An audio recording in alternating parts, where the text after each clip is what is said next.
In this kind of problems, all the work you can show is better. So in this case, we need to read the problem first. It says, look at the parallelogram EFGH. So this figure is a parallelogram because this information is given.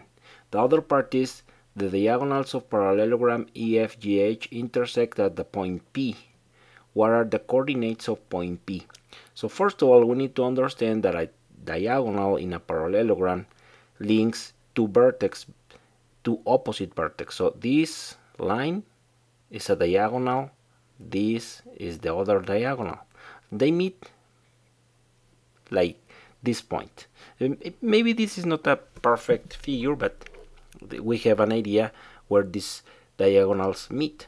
So in this case, we have to find the midpoint, and midpoint coordinates are calculated with this formula.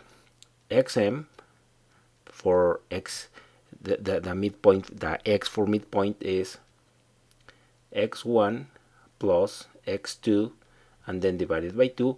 Similarly, ym equals y1 plus y2 divided by 2.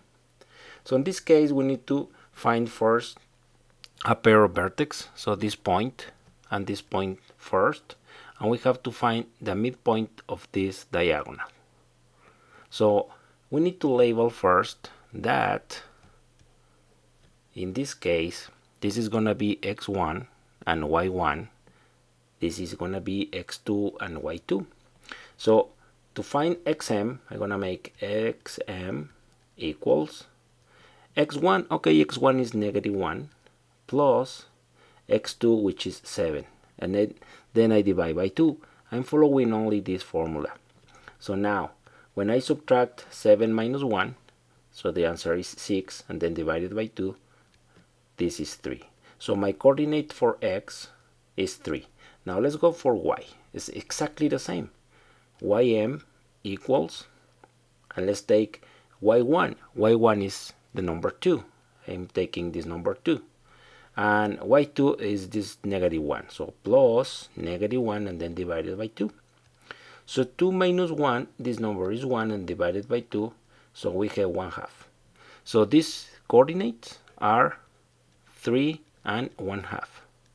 And pretty much is the figure we have here is 1, 2, 3. This is 1, but this is around half. So seems like the solution is correct. However, we can prove it by using the other 2 points. I'm gonna erase this to get a little more space. You remember my point P so far is P is 3, 1/2.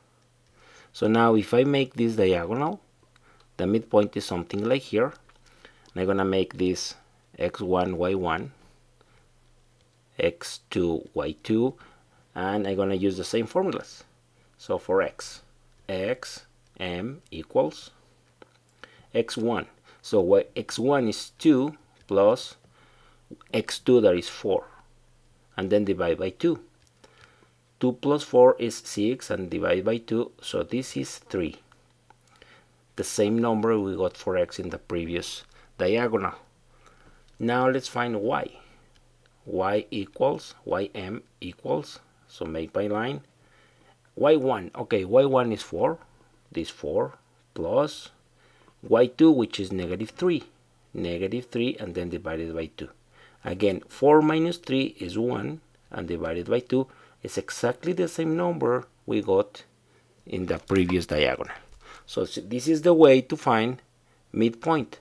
You remember, in this case, what they are looking for is if we know that we're looking for a midpoint and how to solve it. All the work you can show is the better.